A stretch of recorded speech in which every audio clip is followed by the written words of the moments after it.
रूस और यूक्रेन में मुज़ाकरात फिर नाकाम, जंग बंदी पर इत्तफाक ना हो सका। रूस यूक्रेन जंग 16वें रोज भी जारी। रूस की बमबारी से मुख्तलिफ शहरों में इमारतें तबाह। शहर मारियोपोल में जच्चा बच्चा के अस्पताल पर बमबारी से 3 अफराद हलाक हो गए। हम ये ऐलान कर रहे हैं कि अगर सुबह तक हमारे साथियों को रिहा न किया गया, मुकदमात वापस न लिए गए, तो हम कल 9 बजे के बाद दोबारा आवाम से अपील करेंगे। मौलाना फजल रहमान की डेडलाइन काम कर गई। जेयूआई के गिरफ्तार एमएनएस और रजाकारों को अपारा से रिहा कर दिया गया। तर्जमान जेयूआई असलम गौरी का कहना है कि मुशावरत के बाद आगे के लाए अमल का ऐलान किया जाएगा। किसी एमएनए को गिरफ्तार नहीं किया गया, ये एहतजाजन खुद बैठे थे, पुलिस सराय का दावा। अगर आपको गिरफ्तार कर लिया जाए पूरा पाकिस्तान तो फिर पूरा पाकिस्तान तो दमादम मस्कर अंदर हो जाएगा।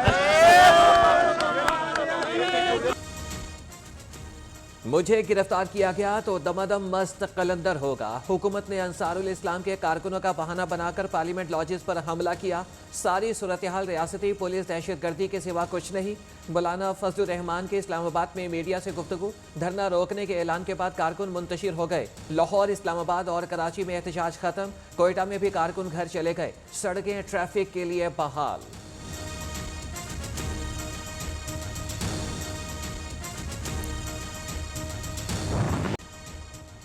पार्लियामेंट लॉजेस में पुलिस और अरकान असेंबली आमने सामने आ गए। जेयूआई के सेनेटर कामरान मुर्तजा पर पुलिस का तशद्दुद। पीपल्स पार्टी के एमएनए आगा रफीउल्लाह के साथ पुलिस कथम गुत्था। नून लीग के रहनुमा साद रफीक धक्कमपेल में जख्मी हो गए। जिस कमरे में पुलिस ने धावा बोला, अंदर अपोजिशन जमातों के अरकान असेंबली और सेनेटर्स भी मौजूद थे।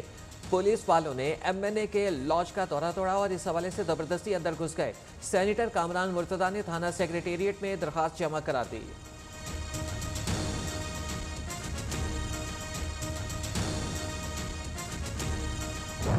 एमएनएज आ गए, सलाउद्दीन साहब और जमालुद्दीन साहब, हमने उनको गिरफ्तार नहीं किया, वो अपने शौक में थाने में बैठे हैं। ये मुल्क है, कोई बनाना स्टेट नहीं है। फजल रहमान साहब, हम पूरी सहूलत आपको मुहैया करना चाहते हैं आदम एतमाद की, आप हुक्म करें, लेकिन अगर आप कानून को हाथ लेंगे कोई लिहाज नहीं होगा।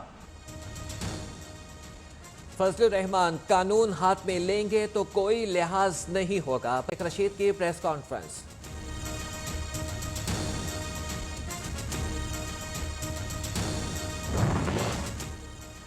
पुलिस इमरान खान की तेजी से गिरती हुकूमत का आलायकार ना बने। पागलपन पर मबनी कार्रवाइयों का नुकसान उठाना पड़ेगा। मरियम नवाज का रद्द-ए-अमल। बिलावल भुट्टो ने कहा कि इमरान खान ने पार्लियामेंट लॉजेस पर हमला करके पीटीवी पर हमले की तारीख दोहरा दी।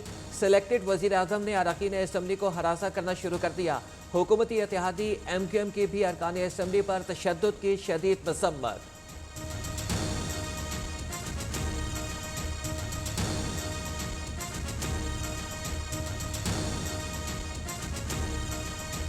फौज का सियासत से कोई लेना देना नहीं है। इसके अंदर अननेसेसरी ना स्पेकुलेट किया जाए और ना ही इस चीज़ के अंदर किसी किस्म की अननेसेसरी डिस्कशंस की जाएं। हमारे सब के लिए अच्छा है। Ask the people who are pointing fingers and claiming. फौज का सियासत से कोई लेना देना नहीं, कोई गैर जरूरी क़यासराई ना की जाए, यही हम सब के लिए अच्छा है। जो हमारा नाम लेते हैं उनसे पूछें, सबूत सामने लाएं। DGISPR major general Babar Iftikhar की प्रेस कॉन्फ्रेंस। आर्मी चीफ का अमेरिका का कोई दौरा शेड्यूल नहीं, तर्जमान पाक फौज। 60 किलोमीटर तकरीबन जो ट्रैवल किया है वो इन इटसेल्फ, इसकी सुपरसोनिक, इसकी स्पीड, जिस ऑल्टीट्यूड पे ये आया है 40,000 मीटर्स के ऊपर, that in itself tells us something. एक मिसाइल था और अब इसकी टेक्नोलॉजी कितनी एडवांस्ड है, क्या है, उसके ऊपर हम थोड़ा सा मजीद काम करेंगे। So whatever has caused this, we will wait for an explanation from the Indian side. मार्च को सुपरसोनिक चीज भारत से पाकिस्तानी हुदूद में दाखिल हुई। ज्यादा इम्कान यही है कि यह मिसाइल था जो गैर मुसल्लह था। भारत से आने वाली चीज ने 260 किलोमीटर तक सफर किया, चंद मिनट तक फजा में रही। पाकिस्तान एयरफोर्स ने इस चीज की मुकम्मल मॉनिटरिंग की। भारतीय चीज किसी हसास जगह पर नहीं गिरी, कोई जानी नुकसान नहीं हुआ। भारत को इस वाक़े की वजाहत करना होगी। ये भारतीय टेक्नोलॉजी पर बहुत बड़ा सवालिया निशान है। DGISPR major general Babar Iftikhar की प्रेस कॉन्फ्रेंस।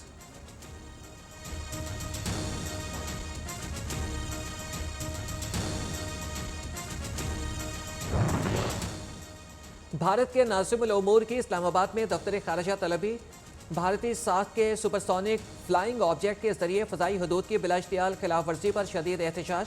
पाकिस्तान इस वाक़े की मुकम्मल और शफाफ तहकीकात का मुतालबा करता है। ऐसी लापरवाही के नाखुशगवार नताइज को जहन में रखें। तर्जमान दफ्तर खारजा का रद्द-ए-अमल। जो मैं आपके साथ करूंगा तो भूलेंगे नहीं, तेरे नस्लें नहीं भूलेंगे।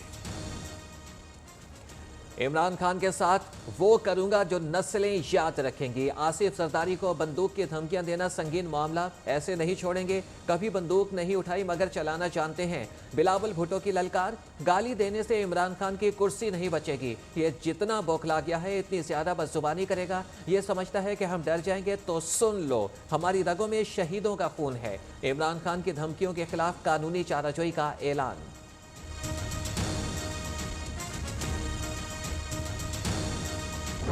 पंजाब का कोई पोस्टिंग नहीं हो सकता जब तक आप खातून अव्वल को पैसा नहीं पकड़वाते। माँ बाजी ने अपने सिलाई मशीन्स बेच के इतना पैसा बनाए।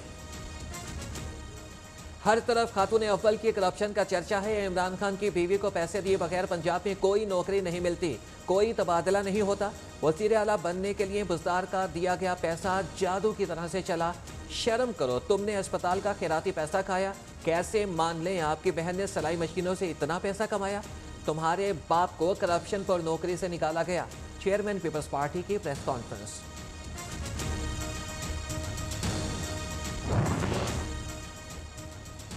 बिलावल, तुम्हारी फूफो तो जेल भी जा चुकी हैं। बेबी की वालिदा की करप्शन के चर्चे थे।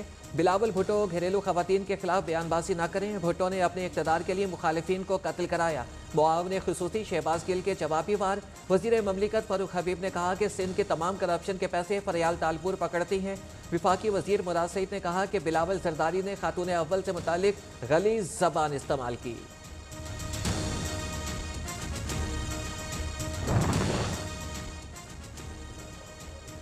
घबराना नहीं, डट कर काम करो, मैं और पार्टी साथ हैं। वज़ीर आज़म की वज़ीर आला पंजाब को हिदायत। इमरान खान ने कहा कि कुछ नहीं होने जा रहा, क्यों घबराए हुए हो। सारी तवज्जो तहरीक अदम एतमाद नाकाम बनाने पर रखें। अरकान असम्बली के साथ राबिते तेज़ करें। वज़ीर आज़म की गवर्नर वज़ीर आला पंजाब को हिदायत। पार्टी रहनुमाओं से इजलास में कहा कि ऐसा प्लान तैयार कर रखा है कि अपोजिशन को समझ नहीं आनी। अदम एतमाद नाकामी के बाद सबका हिसाब चुकता कर दूंगा।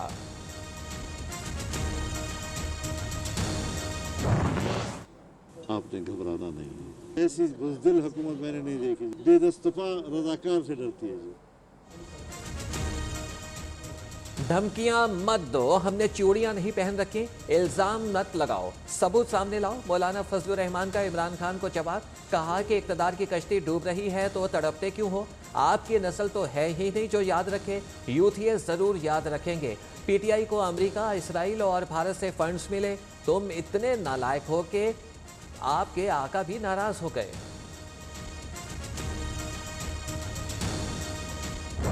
इमरान खान, आओ सामने आओ, फेस करो, होशियत कंडे मत इस्तेमाल करो। और हम तुम्हारे तमाम फसाई हथकंडों को जानते हैं, मुकाबला करते रहे हैं, जेलों में गए हैं और इंशाअल्लाह अल्लाह की फजल से तुम्हारी हर कदम का मुकाबला करेंगे, तुम्हारे हर होशियत कंडे को नाकाम करेंगे। इमरान खान सस्ती और घटिया सियासत कर रहे हैं। ओछे हथकंडे छोड़ो, आओ मुकाबला करो। ऑपोजिशन लीडर का चैलेंज। शहबाज शरीफ का कहना है कि अंजाम करीब नजर आते ही इमरान खान बाजारी जबान पर उतर आए। खौफ से वज़ीर आज़म का दिमाग बंद हो चुका है। इमरान खान के खिलाफत के ढेर कौन साफ करेगा।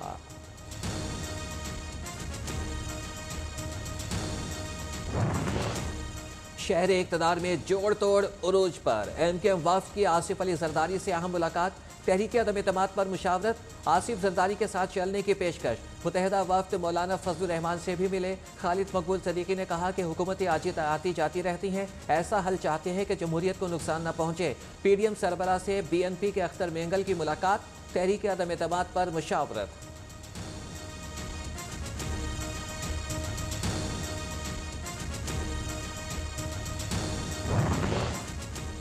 जहां इज्जत ना हो वहां पर रहने का कोई जवाज नहीं बनता। आज का दिन अहम कौमी और सूबाई सतह पर फैसले होने हैं। चौधरी शुजात हुसैन के भाई चौधरी वजाहत हुसैन का बयान, कहा कि हमारे बुजुर्गों की हिम्मत है कि हुकूमत के साथ 3 साल निकाल लिए, हुकूमत को सिखा देंगे इज्जत कैसे की जाती है या इनसे रास्ते जुदा कर देंगे।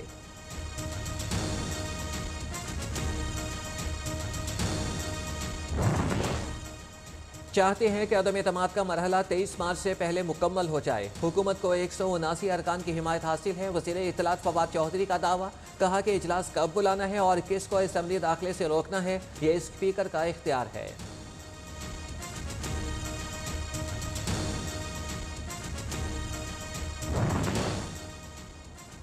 पीटीआई के चंद अरकान हुकूमत का साथ छोड़ गए तो क्या होगा? हुकूमती इत्तेहादियों को भी अपने मुस्तकबिल की फिक्र। मुस्लिम लीग काफ, MQM, बलोचिस्तान अवामी पार्टी के अरकान की तवील मुलाकातें, देखो और इंतजार करो की पॉलिसी पर इत्तेफाक।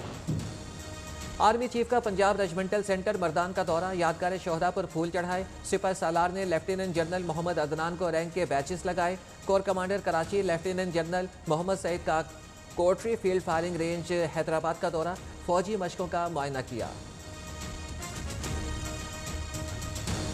सिक्योरिटी फोर्सेस के शिमाली वजीरिस्तान में 2 ऑपरेशन, 4 दहशतगर्द मारे गए। ISPR के मुताबिक हलाक दहशतगर्दों से बड़ी तादाद में असलहा बरामद।